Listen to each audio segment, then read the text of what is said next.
하나님의 말씀은 에베소서 3장 1절부터 12절까지 말씀입니다. 에베소서 3장 1절부터 12절까지 말씀을 한 절씩 교독하겠습니다. 이러므로 그리스도 예수의 일로 너희 이방인을 위하여 갇힌 자 된 나 바울이 말하거니와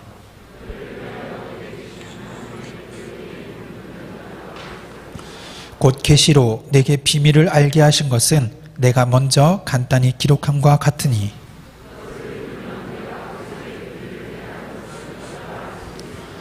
이제 그의 거룩한 사도들과 선지자들에게 성령으로 나타내신 것 같이 다른 세대에서는 사람의 아들들에게 알리지 아니하셨으니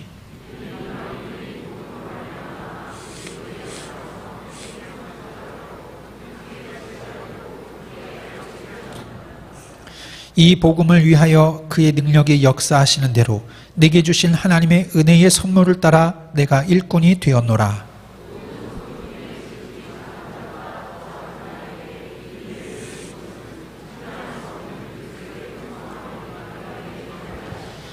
영원부터 만물을 창조하신 하나님 속에 감추어졌던 비밀의 경륜이 어떠한 것을 드러내게 하려 하심이라.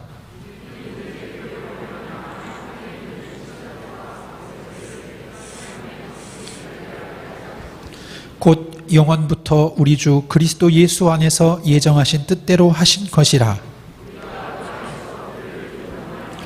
담대함과 확신을 가지고 하나님께 나아감을 얻느니라. 아멘. 바울의 은혜 인생이라는 제목으로 담임 목사님께서 말씀 선포해 주시겠습니다.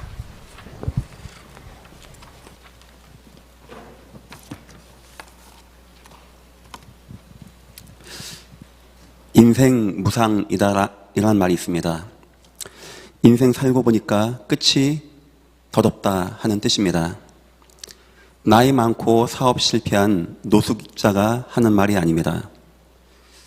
나름대로 내가 성공도 하고 인생 잘 탔고 좋은 결과 얻고 남들 보기에도 당신은 참 성공한 것 같습니다 하는데 이상하게 내 중심과 마음에서는 덧없다 하는 게 찾아올 때 쓰는 말이 인생 무상입니다. 누군들 그렇게 인생 살고 싶겠습니까? 가치 있고 기분 좋고 행복하고 뭔가를 남기고 풍부하게 살고 싶은데 그들의 인생이 자꾸 그렇게 흘러가게 되어지는 거예요. 여러분, 그들이 왜 그렇게 되는지 아십니까? 그들의 인생의 중심이 노력 인생이요, 선행과 구제 인생이요, 우상 종교 인생이요, 박애주의 사상의 인생이요, 열심히 하는 인생, 그런 거였습니다. 나쁜 건 아닙니다. 내가 그런 거 해서 열심히 잘 살고 많이 얻는 거 나쁜 거 아닙니다. 문제는 뭐냐? 끝이 인생의 무상이 오는 것을 피할 수 없는 것입니다. 미안하게도 안타깝게도 이 땅 인간은 인생 무상에서 피할 수가 없는 것입니다. 미안하지만 그 다음엔 더 큰 문제가 옵니다. 영원한 천국과 지옥이 있을 뿐입니다. 그런데 유일하게 오직 성경에만 그렇지 않은 인생의 이야기가 나옵니다. 갈렙은 헤브론 앞에서 이렇게 고백했습니다. 40년 전이나 지금이나 난 똑같습니다. 난 그때나 지금이나 출입의 일반입니다. 나 싸움에도 능합니다. 이 산지를 내게 주소서. 백발을 휘날리는 갈렙은 그렇게 힘있는 인생의 고백을 남겼어요. 나이 많은 요한 사도는 나는 내 자녀들이 진리 안에 거한다는 것을 듣는 것보다 더 기쁜 것이 없도다. 기쁜 인생을 남기고 가게 된 것입니다. 바울은 항상 기뻐하라, 쉬지 말고 기도하라, 범사에 감사하라, 이런 믿음의 고백을 남기게 되었어요. 세상에는 절대 인생 무상을 이길 수 없는데 오직 성경에만, 성경의 인물들은 다 똑같이 그 문제에 빠지지 않았던 겁니다. 여러분, 그 이유가 뭔지 아십니까? 은혜 인생 사시기를 예수 이름으로 축원합니다. 왜 은혜 인생이라고 한지 아십니까? 그거 인간이 노력하고 인간이 찾아서 되는 게 아니라는 겁니다. 그거 하나님이 해주지 아니하면 하나님이 나의 마음을 온전하게 해주지 아니하면, 하나님이 나를 죄악에서 건져주지 아니하면, 하나님이 나를 허망의 마음에서 건져주지 아니하면 인간이 할 수 없기 때문에 은혜 인생이라고 하는 것이고요. 또 왜 은혜 인생이라고 하냐? 은혜 받는 걸로는 부족합니다. 나 은혜 받았어요. 이번 주 예배 은혜 됐어요. 나 은혜 받고 감사해요. 이래 가지고는 안 되는 것입니다. 인생과 삶 자체가 하나님의 은혜가 되지 않으면 어느 순간 어두움이, 두려움이, 캄캄함이 내 인생에 무상함으로 올 때 이길 수가 없는 거예요. 여러분의 인생은 지금부터 바꿔나가십시오. 노력 인생이 아닌 은혜 인생, 선행 구제 인생이 아닌 은혜 인생, 종교 우상 인생이 아닌 은혜 인생, 열심히 최선의 인생이 아닌 하나님의 은혜 인생, 그 속에서 성경에 나온 믿음의 인물들의 받은 축복을 꼭 누리시기를 예수 이름으로 축원합니다. 바울의 인생이 바로 은혜 인생이었습니다. 서론입니다. 은혜 인생 이전의 바울의 인생은 절대 불가능의 인생이었습니다. 그게 무서운 겁니다. 은혜 없을 때 바울의 인생은 절대 불가능의 인생. 여러분 생각하기에 바울이 대충 살고 대충 공부하고 대충 믿고 한지 아십니까? 바울 최선을 다했어요. 열심히 했어요. 진실되려고 노력했어요. 선하게 살려고 최선 다했고 하나님 앞에 하나님 보시기에 합당한 자가 되기 위해서 몸부림치면서 살았습니다. 문제는 뭐냐? 내가 내 힘으로 했던 거예요. 어느 순간 바울에게 절대 불가능의 문제가 다가오는 겁니다.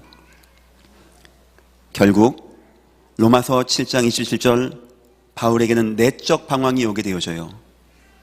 남을 정죄하고 율법 다 지키라고 하고 율법 지켰냐고 하는데 자기가 아는 겁니다. 오호라 나는 곤고한 사람이로다. 내가 원하는 바 선은 행하지 아니하고 원치 아니하는 바 내가 악을 행하는 거구나. 내가 그렇게 안 살고 싶은데, 방황 안 하고 싶은데, 죄악에 안 빠지고 싶은데, 인생 무상함에 빠지고 싶지 않은데 자꾸 내 인생이 사로잡아 오는 것을 내가 보는도다. 내 인생이 인생 무상으로 빠져들고 사로잡혀 가는데 내가 눈 뜨고 보고 있는데 답이 없는 거예요. 이 안타까움이 어디 있습니까? 내가 할 수가 없는 겁니다. 내 자녀 인생이 자꾸 허망해지고 무너지고 실패하는데, 내 아내가, 내 남편이, 내 어머니, 아버지가, 사랑하는 내 형제 자매가 방황한다는데 내가 해줄 수 있는 게 없는 거예요. 뭐 등 두들겨 줍니까? 착하게 살면 된다고 합니까? 바울이 얘기했습니다. 사로잡아오는 것을 내가 보는데 안 되는도다. 그리고 바울이 뭐라는지 압니까? 오호라 나는 곤고한 사람이로다. 나는 답이 없는 인생이다. 나는 인생 무상이다. 이 사망의 몸에서 누가 나를 견뎌내랴? 어떤 사람이 나온들 나를 도와주겠으며 이 땅에 어떤 누가 해답을 준들 내가 거기서 나오겠느냐? 절대 은혜 인생이 되지 않으면 인생은요, 이 내적 방황을 이기지 못합니다. 내적 방황 계속하다가 결국 오는 것이 헛되니 해 아래 모든 것이 헛되도다, 인생 무상하다라고 고백하게 되어지는 거예요. 또한 바울이 빌립보서 3장 6절 외적 방황하게 되어집니다.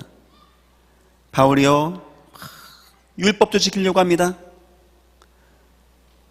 바울이 율법을 지키려고 한 것은 열심히 살려고 한 것이지만 바울의 방황하는 방법이 그런 거였어요. 내가 내 자신을 잡아보기 위해서, 내가 내 자신을 온전하기 위해서 율법도 지켜보고 죄도 안 지키려고 해보고 노력도 해보고 최선도 다해보고, 아마 옆에서 바울 어릴 때 어른들 봤을 때는 넌 착한 아이야, 넌 성공할 거야, 넌 좋은 아이일 거야 얘기했을 겁니다. 맞습니다. 착한 아이도 맞고 성공도 했습니다. 문제는 그 다음입니다. 이 바울은요, 방황이 되는 거예요. 갈등이 되는 거고 내 인생의 방황이 멈춰지지가 않는, 내가 나 자신을 붙잡았을 만큼 막 방황이 돼서 그것 이상으로 할 수 없는 그런 인생이 되어지는 것입니다. 세 번째입니다. 바울은요, 영적으로도 방황하게 되어집니다. 고린도전서 15장 9절 보니까요, 바울이요, 결국은 교회를 핍박하는 자가 되어집니다. 바울이 교회 핍박한 것은 그가 영적 방황하는 방법이었습니다. 막 하나님이 안 믿어져, 극단적이고 막 공격적이고 막 남을 다 잡아 죽이고, 남을 잡아 죽이고 불태워 죽일 때 기쁨을 느낀다면 그거 정상 아니지 않겠습니까? 바울의 이야기를 이렇게 보니까 바울이요, 조용히 방황했어요. 표신 못 냈어요. 자기가 유대 지도자이고요, 많은 사람이 자기를 추앙하고 있고요, 자기 가문이나 모든 걸 봤을 때 나는 방황하면 안 될 것 같아. 그런데 내가 방황이 돼. 내가 무너지고 있어. 내가 실패하고 있어. 최선도 다하고 열심도 하고 안 해본 것도 없고 못 해본 것도 없는데 나의 인생의 영적이고 내적이고 외적인 방황을 인간은 막을 수가 없다는 겁니다. 만약에 여기서 누군가가 도움이 안 된다, 해답이 안 된다, 아마 인생 무너지고 인생 중독되고 인생 마지막을 향하여 가고 그렇게 나가지 않겠습니까?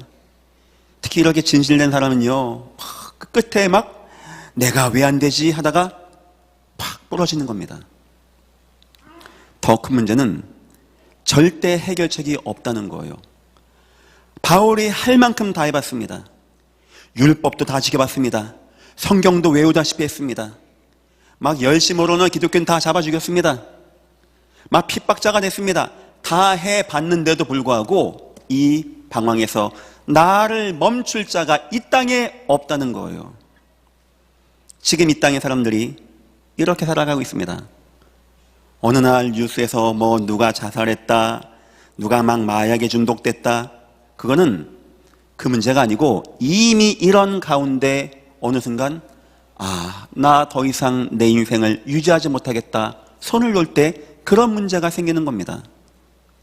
지금 이 땅은 참된 해답이 없고 참된 인생을 만나지 못해서 어떤 이는 이렇게 막 방황하고 어떤 이는 저렇게 방황하고 인생이 무너지고 가정이 무너지고 관계가 무너지고 사회가 무너지고 나라 민족이 무너져서 무너지고 실패하고 실타래같이 갈등으로 엉켜있는 상태가 되어진 것입니다. 여러분들이 있는 현장에서 증거 보여주십시오. 하나님 만난 자의 인생의 증거를 보여주십시오. 복음 받은 자가 얼마나 인생에 가치 있고 나이가 들므로써 인생이 익어감으로써 얼마나 기쁘고 얼마나 감사한지 증거 보이시기를 예수 이름으로 축원합니다. 우리는 그래서 은혜가 필요한 인생입니다. 노력으로는 안 되어지는 겁니다. 방법으로는 안 되어지는 겁니다. 그 방법도 없다는 겁니다. 오직 하나님이 이 땅에 베푸신 은혜가 아니면 나의 방황을 멈출 수 있는 것은 이 땅에 아무것도 없는 거예요. 왜 우리는 은혜가 필요합니까? 세상은 전혀 모르고 세상은 거부합니다. 그래서 절대 불가능의 인생이 되어집니다. 우리 인간은요, 영적 존재이기 때문에 그렇습니다. 절대 동물들은 교회 가지 않습니다. 절대 동물들은 우상 숭배하지 않습니다. 서울 대공원에 있는 원숭이가 지금 조상뼈 갖다 놓고 제사 고사하는지 아십니까? 안 합니다. 2만 년 전 원숭이도 안 합니다. 하지만 지금 사람은 종교행위합니다. 2만 년 전 동굴 벽화 보니까 뭐 만들고 깎아놓고 섬기고 제사고 고사하고 있습니다. 발전되거나 발전 안 되거나 전 세계 곳곳을 가보십시오. 주술사가 있습니다. 주술 행위를 합니다. 어쩜 그렇게 똑같습니까? 막 뻘겋고 파랗고 막 울긋불긋 하고 복 막 댕댕댕 치고 막 닭모가지 비틀고 막 춤추고 막 눈 휙 돌아가고 막 귀신 역사하고 막 흔들고 똑같아요. 막 한번 막 흔들고 눈 휙 돌아가고. 여러분 그 왜 그렇다고 생각하십니까? 성경에 나와 있는 사단의 존재 역사 아닙니까? 흑암과 캄캄함이 온 땅과 만민에게 임하였던 것이 그 얘기 아닙니까? 창세기 3장의 결정적인 증거 그거 아닙니까? 우상이 온 땅에 임했다는 거. 인간이 영적 존재라는 거. 인간이 여러분은 밥도 먹어야 됩니다. 여러분은 운동도 해야 됩니다. 여러분은 좋은 뮤지컬도 보고 영화도 보고 책도 봐야 됩니다. 하지만 그 이전에 여러분과 나는 영적인 존재입니다. 하나님을 만나야 되는 존재, 하나님과 함께 해야 되는 존재, 하나님의 축복이 한 시간도 임하지 않으면 안 되는 존재, 믿으시기를 예수 이름으로 축원합니다. 우린 그런 존재예요. 우린 그런 존재. 우린 하나님의 은혜가 없으면 안 되는 존재. 창조 원리가 인간을 흙으로 지으시고 생기를 넣어서 생명이 되었다. 무슨 말입니까? 인간은요, 하나님과 함께 있어야 된다는 거. 하나님 함고 하나님의 은혜를 받아야 돼. 은혜를, 하나님의 축복을 받고 하나님의 보호하심을 받고 하나님의 말씀을 받고 하나님의 인도하심을 받고, 그게 바로 인간인 것입니다. 그래서 우리는요, 은혜가 있게끔 창조가 되었어요. 인간은 영적 존재입니다. 하나님이 영적이십니다. 두 번째입니다. 영적 흑암의 역사가 창세기 3장부터 나오게 되어집니다. 아담과 하와가 배고파서 선악과 먹었는데 농약이 많이 묻어서 문제 온 겁니까? 너무 배고파서 하나 먹었더니 하나님이 내 거 왜 먹어? 한 겁니까? 하나님의 약속을 어기게 한 영적 능력을 가진 사단이 있다는 거예요. 마지막 때에 막 이적과 표적과 거짓 표적과 증거와 능력으로 능력을 행합니다. 지역적마다 막 영적 문제를 일으키고 전쟁을 일으키고 난리 소문 나게 하고 적그리스도 통하여 온 땅을 막 회개망측하게 무너지게 합니다. 이 역사가 막 질병 가운데 역사하고 영적 문제 가운데 역사하고 마음의 문제와 정신 문제로 막 역사합니다. 온 때의 우상을 다 붙잡고 역사합니다. 교회들까지 무너지게 합니다.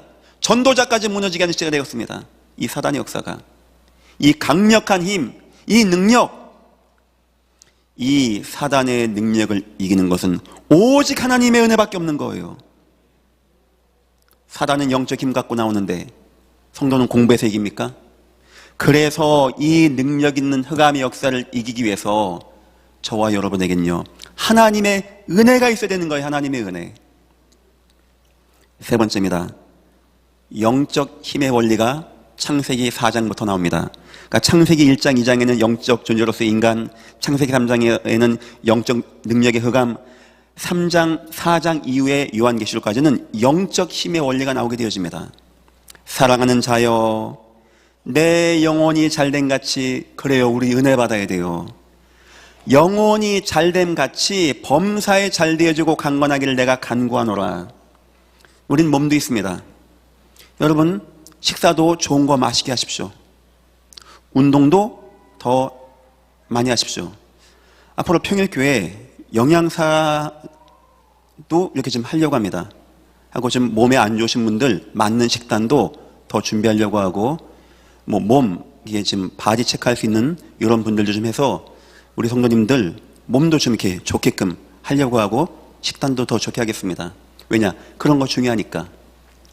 이 교회가 더욱더 사랑하고 화합되고 원내스되고 힘 얻을 수 있게 하겠습니다. 왜냐? 우리는 마음을 가지고 있는 존재니까. 그런데 그것 가지고 되는 게 아닙니다. 영혼이 잘된 같이 범사가 잘 되어지고 강건하는 영적 힘의 원리라는 것이 있는 거예요. 그 영적 힘이 뭔지 아십니까? 하나님의 은혜를 말하는 거예요. 하나님의 은혜. 인간은요, 창조 원리가 하나님의 은혜 받으면 생육하고 번성하고 정복하고 다스리는 모든 축복을 다 누리게끔 설계가 되어 있는 것이 바로 인간입니다. 개와 돼지는 그렇지 않습니다. 세상 다른 것도 그렇지 않습니다. 오직 인간만큼은 영적 힘의 은혜를 가지고 나가야 돼요. 여기 혹시 진짜 한 시대 최고로 성공하고 싶습니까? 우리 학생들, 여러분이 맨 꼭대기 자리에 올라가면 누가 있냐? 실력도 실력이고 배경도 배경이고 능력도 능력인데 영적 힘을 가진 사람들이 포진되어 있어요. 왕 옆에 있는 박수, 술객, 점술가, 성경은 그렇게 표현하고 있습니다. 그들을 넘어서야 왕을 바꿀 수 있는 거예요. 그때 그들을 넘어서는 것은 하나님의 은혜밖에 없는 거예요. 하나님의 은혜밖에. 어떻습니까? 성경 전체가 은혜 이야기고요. 우리 은혜 안 받으면 1분 1초를 살 수 없다니까요. 참 그동안 신기하게 잘 버텼습니다. 하나님의 은혜 없이도. 이제부터 여러분들 계속 하나님의 은혜 누리십시오. 내 인생의 위기, 사건, 내가 그동안 훈련받고 내가 그동안 메시지 받았더니 막 싸고 넘어갑니까?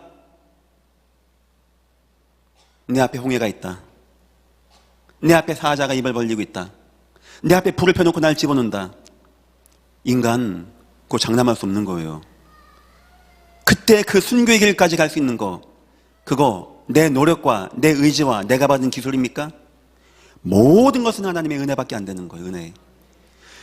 저와 여러분이 어떻게 만났습니까? 이 교회가 어떻게 세워졌습니까? 우리가 어떻게 감사하게 복음을 이해하고 전도와 선교와 세계복음학 가운데 거합니까? 만남의 축복, 하나님의 인도, 다 맞는 말입니다. 은혜라는 단어 위에는 해석이 안 되는 거예요. 이해가 안 되어지는 것이고. 하나님은 지금까지 저와 여러분을 은혜 가운데 인도하셨습니다. 계속 은혜 받고 승리하시기를 예수 이름으로 축원합니다. 오늘 본문 읽어보셨죠? 바울의 변화가 나옵니다. 절대 불가능의 인생, 절대 안 되어진 인생, 내 내적, 외적, 영적 방황을 멈출 수 없었던 바울인데 이것이 드디어 바뀌어지게 되어지는 축복을 누리게 되었다고 합니다. 3절과 4절입니다. 곧 계시로 내게 비밀을 알게 하신 것은 내가 먼저 간단히 기록한 것 같으니 그것을 읽으며 내가 그리스도의 비밀을 깨달은 것을 너희가 알 수 있으리라. 2절 보니까 너희를 위하여 내게 주신 하나님의 그 은혜의 경륜을 너희가 들었을 터이라. 하나님의 은혜의 경륜 따라서 뭐가 이해되었냐? 예수 그리스도가 발견되어지는 거예요. 아무나 예수 만납니까? 예수 얘기하니까 아멘, 네 영접할게요 합니까? 국문학과 교수님이 성경 읽으면 그렇네, 예수 계시네 영접하고 막 아멘하고 눈물 납니까? 미안하지만 아무나 예수님 만날 수 있는 게 아니에요. 성경을 원문을 후벼 파는 신학대학 교수님이 있을지언정 아무나 하나님 예수가 그리스도심이 고백되는 게 아닙니다. 아무나 그 비밀이 발견되는 게 아니에요. 전 세계 베스트셀러는 전무후무합니다. 어떤 책도 못 따라옵니다. 성경 바이블입니다. 스님들도 성경 가지고 있다고 합니다. 호텔에도 성경 갖다 놨다고 합니다. 멈춰가지 말라고. 그럼 그게 읽으면은 막 눈물 나고 막 예수님, 그럴 수도 있습니다. 아닌 경우는 더 많이 있습니다. 그걸 이해 못하는 사람들은 저와 여러분을 보고 이 3.1절날 뭐 한다고 또 수예배까지 가? 광신도라고 할 것입니다. 그게 왜 그런지 압니까? 비밀이기 때문에 그런 거예요. 비밀. 일평생 감사하세요. 하나님, 내가 이 비밀을 가지고 이 은혜를 가지고 하나님 앞에 나오게 한 거 너무나 감사합니다. 아무나 다 알면 비밀입니까?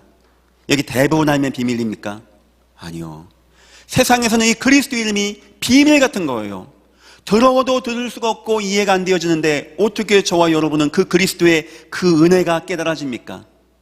하나님의 비밀 속에서 하나님의 은혜가 아니면 안 된다는 겁니다. 바울이요, 자기의 방면할 수 있는 권한과 전도를 막 바꿔버립니다. 아그리빠 왕에게 전도하는 거예요. 바울이 그때 왕이요, 제가 실수했습니다. 바울이요, 그거 헛소문입니다. 바울이요, 아그리빠 왕이요, 나 억울합니다. 모함입니다. 항소하겠습니다. 했으면은 바울 로마로 안 갑니다. 근데 바울 그 시간에 그 말을 하고 싶었지 않았어요. 무슨 말을 하고 싶었냐? 그리스도의 비밀을 얘기하는 겁니다. 바울이요, 그리스도의 비밀을 얘기하니까 아그리빠 왕이요, 막 무릎 꿇고 막 죄를 무릅쓰고 회개할 것인데 소리를 지르는 겁니다. 바울아, 내가 미쳤도다. 너 미쳤구나. 네 짧은 지식이 너를 미치겠구나. 왕이면 뭐합니까? 돈 많으면 뭐합니까? 천하 없는 권한을 누리면 뭐합니까? 비밀이 이해가 안 되는데, 그게 이해가 안 돼. 그게 지나가는 거지 무너진 과부는 바울의 말을 듣고 눈물을 흘리고 감사하고 회개하고, 저 성전 미문에 앉은 뱅이는 베드로가 증거한 뭐 많이 했습니까? 막 금강은 내 것거니와 내게 준다, 이 말에 막 감격하고 감사하고 예수 만나고 구원받았다는데, 루디아는 그 지나가는 가운데 잠깐 복음 증거한데 나를 주 믿는 자를 여기거든 내 집에 와소서 이렇게 했다는데, 간수장은 그 짧은 것 가운데 선생님들이요 어떻게 하면 구원 얻겠습니까? 이런 은혜가 갔다는데, 아그리빵은요 그 좋은 시간 바울이요 착고를 차고 복음을 증거하는데, 그래 바울아 네 말 알겠는데 글쎄 잘 모르겠네, 이것도 아니었습니다. 경노하고 화를 내고, 구원 못 받은 인생, 제가 아는 가장 불쌍한 인생. 왕이면 뭐합니까? 돈 가지면 뭐합니까? 그거 여러분 왜 이해가 안 된다고요? 비밀이기 때문에. 여러분은 어떻게 알았습니까? 수능 국어 만점 맞고 왔습니까? 나 워낙에 잘 이해됩니까? 여러분이 예수 그리스도가 이해되고 예수는 그리스도 할 때 막 뜨거워지고 아멘 하는 거, 또 이 저녁, 이 3.1절 저녁에 이 자리에 나와 있는 자체가 세상에서는 정신 나간 거고, 하나님 오늘 본문으로는 여러분은 비밀을 깨달은 하나님의 백성이 분명한 것입니다. 어떻게 비밀을 깨달았냐고 물어본다면 하나님이 여러분에게 은혜를 베푸신 것입니다. 은혜. 바울이 드디어 인생이 변화됩니다. 불가능한 인생에서 하나님이 은혜를 베풀어 주는데 비밀들이 이해되어져요. 예수가 이해되어져요. 예수가 마음에 담겨요. 예수가 너무 좋아. 그런 인생 다 사시기를 예수 이름으로 축원합니다. 두 번째입니다. 7절과 8절 보니까 바울이 이렇게 또 고백합니다. 이 복음을 위하여 그의 능력이 역사하시는 대로 내게 주신 하나님의 은혜의 선물을 따라 내가 일꾼이 되었노라. 무슨 일꾼 말하는 겁니까? 모든 성도 중에 지극히 작은 자보다 더 작은 나에게 이 은혜를 주신 것은 측량할 수 없는 그리스도의 풍성함을 이방인에게 전하게 하시고, 아멘. 여러분 전도자가 되시기를 예수 이름으로 축원합니다. 전도 누가 합니까? 시간 많으니까 합니까? 노는 사람이 하는 겁니까? 남편이 돈 잘 벌어주는 헬라인 귀부인이 시간 나니까 하는 겁니까? 그렇게 한다면 오산입니다. 주님은 가장 바쁘고 가장 돈이 귀하고 가장 생계가 급한 베드로에게 사람을 낚는 어부가 되라고 했다고 합니다. 그때 베드로는 두 번 생각 안 했습니다. 뭐 한번 잠깐 생각 좀 해보고 뭐 기도 좀 해보고 뭐. 전도는, 선교는 하나님의 은혜 받은 자가 하는 거예요. 교회 정책상 제가 자꾸 교회를 비울 수가 없기 때문에, 그렇다고 성경 전체가 선교 이야기인데 제가 그거 다 나가면 이 교회 어떻게 합니까? 부득불 우리 선교팀을 두고 이 팀들이 선교를 나가게 정책을 세웠습니다. 아마 뭐 다다음 주부터 또 나갑니다. 막 계속 나갑니다. 나 솔직히 막 너무 미안해요. 이 팀들 보면 애들은 3씩이나 낳았어요 보통. 하고 뭐 사업 잘 되고 뭐 사업가고 뭐 사장이고 그런 사람 없습니다. 다 돈 벌기 바쁘고 돈도 귀하고. 근데 1년에 귀중한 시간을 내서 휴가 내서 선교지 간다는 거 난 참 감사하고, 그 아이들에게 참 미안해요. 그 아빠가 휴가 냈으면은 뭐 남들같이 해외여행도 좀 갔다 오고 어디 가서 좀 맛집도 갔다 오고 할 것인데, 그 아빠가 자기 돈 써가면서 선교 전도 다닌다는데 너무 미안하고 너무 고맙고. 제가 이렇게 한번 정리해 보겠습니다. 그 가정의 후손들에게 한 시대 전도자의 은혜와 축복이 임하기를 예수 이름으로 축원합니다. 하나님이 그렇게 하실 것입니다. 전도는 돈 많아서 하는 게 아닙니다. 선교는 언어 잘 돼서 하는 게 아닙니다. 능력 많아서 하는 게 아닙니다. 시간 많아서 하는 게 아닙니다. 바울이 전도자가 됐다고 합니다. 그 바쁜 베드로에게 주님은 전도자가 되라고 했습니다. 그거 하나님의 은혜로 되어지는 거예요. 하나님의 은혜. 여기 뭐라고 합니까? 선물이라고 했어요. 선물. 선물은 아무나 받는 게 아닙니다. 주는 자만이 받을 수 있는 거예요. 바울에게 하나님이 그 선물을 주신 겁니다. 그게 은혜였다는 거예요. 시간 많고 돈 많고 그게 아니고 바울의 마음에 전도 선교할 수 있는, 그 당시 선교 전도는 죽음을 말하는 겁니다. 순교를 말하는 겁니다. 내가 예수 만나는 것도 죄악 중에 죄악이고 순교 가운데 순교인데, 내가 예수를 말하는 것을 넘어서 남을 예수를 믿게 하고 교회를 세운다? 얼마나 큰 죄가 있습니까? 그 당시에. 그건 순교를 말하는 거예요. 그런데 그것을 할 수 있게 돈을 준 게 아닙니다. 하나님이 마음을 준 것입니다. 그때 하나님은 그에게 은혜를 베푸신 겁니다. 우리 전도 선교하는 모든 여러분, 우리 100명의 전도팀, 우리 선교팀 10명입니까? 몇 명입니까? 하나님의 은혜가 여러분에게 충만히 마시기를 예수 이름으로 축원합니다. 진심으로 저도 기도하겠습니다. 더 나아가서 9절입니다. 영원부터 만물을 창조하신 하나님 속에 감춰졌던 비밀의 경륜이 어떤 것을 드러나게 하려 하심이라. 이건 뭔 말하는 것 같습니까? 하나님의 감춰진 비밀의 경륜, 뭘 말하는 겁니까? 하나님이 소원한 하나님의 언약의 성취를 누구 통해서 한다고요? 능력자, 전문인, 많이 가진 자, 똑똑하고 권 있는 자, 은혜 받은 자 통해서. 우리 대안학교 학생들, 우리 미션스쿨 학생들, 우리 선교원 학생들, 여러분들에게 하나님이 은혜를 베풀어 주셔서 여러분 통하여 하나님의 비밀의 경륜, 영원한 언약이 이루어지기를 예수 이름으로 축원합니다. 내가 목사니까 내가 이거 해요. 그럴 리가 있겠습니까? 내가 신학 공부 박사인데 그럴 리가 있습니까? 내가 돈이 많고 헌금 많이 하는데 그럴 리가 있습니까?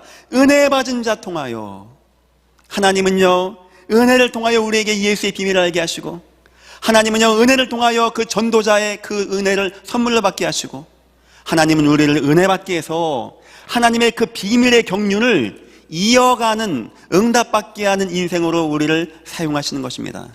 여러분 인생에 이런 은혜가 임하기를 예수 이름으로 축원합니다. 세 번째입니다. 은혜의 인생의 응답입니다. 하나님의 은혜의 인생 되어지면요, 인생의 응답이 옵니다. 성경 보니까 노예도 괜찮고, 노인도 괜찮고, 병든 자도 괜찮고, 무능한 자도 괜찮고, 소수도 괜찮습니다. 개인의 수준과 상관없는 삶입니다. 왜냐? 하나님의 전적인 은혜로 인도받기 때문에. 사도행전 9장 15절, 이런 사람은 시대를 이끄는 자의 축복을 누리게 되어집니다. 바울이 어떤 응답받게 되었냐? 나는 은혜 받았는데, 난 은혜 받는 정도가 아니고 은혜 인생이 되었는데, 난 은혜에 붙잡혀서 복음을 이해하고 전도 선교자가 되고 언약 이루는 자가 되었는데, 하나님이 나를요, 시대를 이끄는 인생으로 인도해 주는 거예요. 누가 이 땅을 인도합니까? 공부 잘하고 수능 잘 보고 일단 그들이 있는 것 같아요. 하지만 그들을 돕고 그들의 문제를 취할 수 있는 것은요, 하나님의 은혜 받은 자가 가야 되는 거예요. 요셉이 가야 되는 것이고, 다니엘 가야 되는 것이고, 바울이 가야 되는 것이고, 디모데가 가야 되는 것이고, 다윗이 가야 되는 것이고, 그렇게 안 되어지면 이 땅에는 소망이 없다는 겁니다. 두 번째입니다. 사도행전 11장 29절, 이들에게 하나님은요, 예비된 축복을 인도하십니다. 예비된 만남, 예비된 사람, 예비된 응답. 사도행전 11장 29절은요, 아가보라는 사람이 글라우디오 때 흉년 들 것을 얘기합니다. 천하가 흉년 들었는데 하나님의 성도들이 돈을 모아서 선교를 나가게 되어주는 응답이 나타나게 되어져요. 세상에 경제 위기 온다고 합니다. 글쎄요, 저는 그래 생각합니다. 여러분이 노하우로 이기는 것도 좋고, 여러분의 산업이 참 때마침 이 시대에만 맞는 것도 좋겠지만, 중요한 건 그게 아닙니다. 이 교회가 어떤 교회인가? 이 교회가 전도하는 교회가 맞는가? 이 교회 목사와 이 교회 장로들은 어떤 생각을 가지고 있는가? 그들이 진짜 예수 앞에 있고 전도 선교 앞에 진실되게 섰는가? 그들이 세계복음화의 심장이 뛰고 있고 마음이 뜨겁고 감사한가? 그러면 하나님은 천하가 흉년 들든지 말든지 상관 안 합니다. 그럴 땅에도 100배 축복하시니까 이 교회를 축복하셔야 돼요. 왜냐? 후대운동하고 전도운동하고 선교운동하기 위해서. 그때 하나님 어떻게 하는지 아십니까? 갑자기 목사가 어디 복권 뚝 떨어져서 맞는지 아십니까? 이 교회 성도님들의 가정과 산업과 자손과 후대를 축복하는 거예요. 저는 그거 생각합니다. 하나님, 이 교회 온전하게 나가게 붙잡아 주옵소서. 하나님의 교회가 무너지지 않고 온전해지고 세상과 타협하지 아니하고 흑암에 속지 않게 온전하게 해주시고 이 교회가 전도 선교에 마음 담게 하시고 하나님은 이 교회 모든 경제 축복을 부어 주옵소서. 전 뭐 손들고 뭐 복 받을지어다 병날지어다 안 합니다. 왜냐? 별 의미 없는 겁니다. 하지만 그거 하나 합니다. 하나님, 이 교회가 예수만 말하겠습니다. 이 교회가 복음 말하겠습니다. 전도하겠습니다. 이 교회는 중요한 교회니까 하나님이 병든 자도 치유해 주시고 산업인도 축복하여 주시고 후손들을 축복하여 주셔서 하나님 원하시는 사역에 하나님 사용하시고 응답 받아 주옵소서. 은혜 받은 자의 삶 가운데요, 예비된 축복, 세상이 알지 못하는 흑암 중에 있는 보화. 저 공부할 때 교수님이 그 얘기하셨어요. 제군들, 왜 우리가 경제 학자는 모든 게 그래프입니다. 그래프 올라가는 속도까지 계산해요. V로 해가지고. 기가 막힙니다. 그래프가 16번 꺾여지는 것도 있어요. 그대로 하면 돈 번다는 거예요. 나중에 물어, 이거 왜 안 되는지 아냐고. 여기에 포함되지 않은 돈이 있다는 거예요. 그분 계산이 30%랍니다. 30%. 전 세계 돈이 얼마입니까? 그 가운데 30%가 세금과 관계없이 움직여요. 속도도 빨라요. 시장 경제가 엉망된다는 거예요. 얼마가 될까요?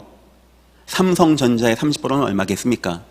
어마어마한 돈은 어떤 누구도 손을 대지 못하고 세계 복음화 통하여 예비되어 있는 축복입니다. 여러분들이 누리시기를 예수 이름으로 축원합니다. 그런 예비된 축복. 세 번째입니다. 사도행전 27장 24절.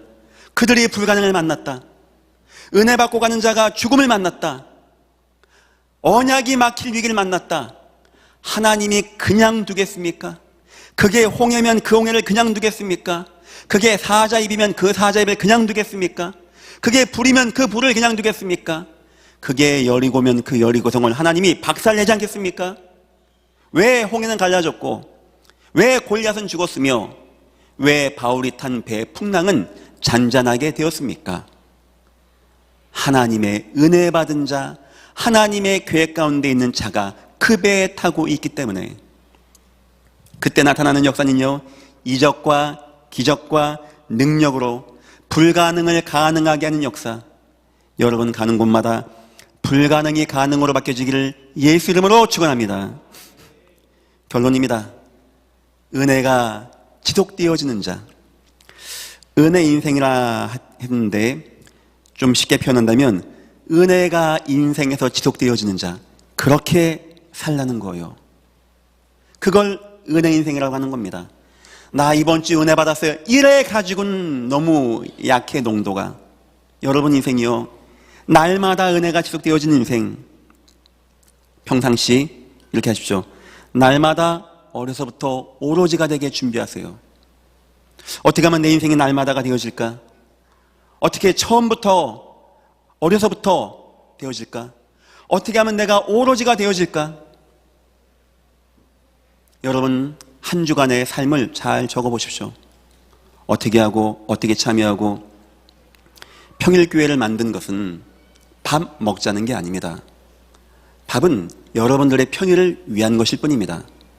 현대인이 사는데 시간이 많이 부족하기 때문에 여러분의 시간을 가장 많이 빼앗는 것 가운데 하나가 저녁밥하는 시간입니다. 장 보는 시간, 장 본 거 다듬는 시간, 요리하는 시간, 먹는 시간, 설거지하고 뒤처리하는 시간. 나중에 그게 다 돈이 될 겁니다. 그랬을 때 그 시간을 절약해서 저렴하게 먹고 우리가 전도와 선교로 나가고자 하는 것이 평일교회 식사의 주 내용이었습니다. 이런 걸 마음에, 이 시스템들을 마음에 두고 움직여 주십시오. 계속 내가 은혜 받을 수 있는 시스템, 은혜 속에 거하는 시스템. 글쎄요, 나중에 하여튼 기대가 됩니다. 우리 학생들, 지금 막 태어난 아이들, 오늘도 아이 하나 태어났다고 연락 왔어요. 너무 감사하고 너무 기쁘고 기대됩니다. 우리 학생들도 지금 기대되겠지만 그 아이 때는 어떻게 했는가, 또 그 아이가 커서 후대를 하면 어떤 시대가 오겠는가. 참 꿈만 갖고 기대가 되어져요. 여러분의 인생을 날마다 인생으로 바꿔나가십시오. 두 번째입니다. 하지만 또한 위기 때가 옵니다. 이때 우리가 이걸 못해요. 지속을 못해. 막 무너집니다. 목사님, 하나님 안 계신 것 같아. 절대 속지 마시고요. 그때는요, 은밀한 시간 가지세요. 하나님과 여러분의 은밀한 시간. 그리고 한 가지만 딱 하세요. 그냥 하나님 감사합니다. 입술이 잘 안 떨어질 겁니다. 그래도 하세요. 하나님 감사합니다. 내가 구원을 받았습니다. 감사합니다. 내가 오늘 죽어도 천국입니다. 감사합니다. 내가 적신으로 나왔습니다. 감사합니다. 하나님은 나 인생을 지금 정확히 인도하는 가운데 내가 사망의 음침한 골짜기 갑니까? 그렇다면 감사합니다. 주님 영광을 받아 주옵소서. 세 번째입니다. 성공 이후에 많은 사람들이 무너집니다. 많은 사람들이 성공 이후에 세상으로 가고 그 돈과 권력에 취해서 타락하고 무너진다라고 합니다. 이거 조심해야 됩니다. 우리 애들이 나중에 성공하고 난 다음에 세상에 무너지지 않고 세상으로 가지 않고 타락이 들어오지 않게 전도자의 삶, 선교자의 삶 꼭 살게 해주십시오. 모든 분야에 성공하되 그거는 잠깐의 성공입니다. 진짜 성공은요, 그 다음부터입니다. 그 총리의 자리에서, 그 왕의 자리에서 하나님을 알리고 하나님을 선전하고 하나님을 온 땅에 알리는 진정한 성공의 은혜와 응답의 인생. 오늘 설교 제가 시작했습니다. 불가능에 무너진 바울의 안타까움부터 은혜 받은 인생의 회복부터 결국 세계를 복음하고 세계를 이끌고 세계를 취하고 살리는 인생, 그 모든 거 다 하나님의 은혜였습니다. 하나님의 은혜가 여러분들에게 임하시기를 예수 이름으로 축원합니다. 기도하겠습니다. 하나님, 우리는 구원받았습니다. 감사합니다. 더 받을 것이 없습니다. 하나님, 은혜만 베풀어 주옵소서. 우리의 마음과 생각을 지키시고 하나님의 계획과 때가 찬 경륜이 우리 인생을 통하여 이루어지게 하나님 우리에게 은혜를 베풀어 주옵소서. 감사하며 예수님의 이름으로 기도했습니다. 아멘. 다 같이 일어나셔서 찬송가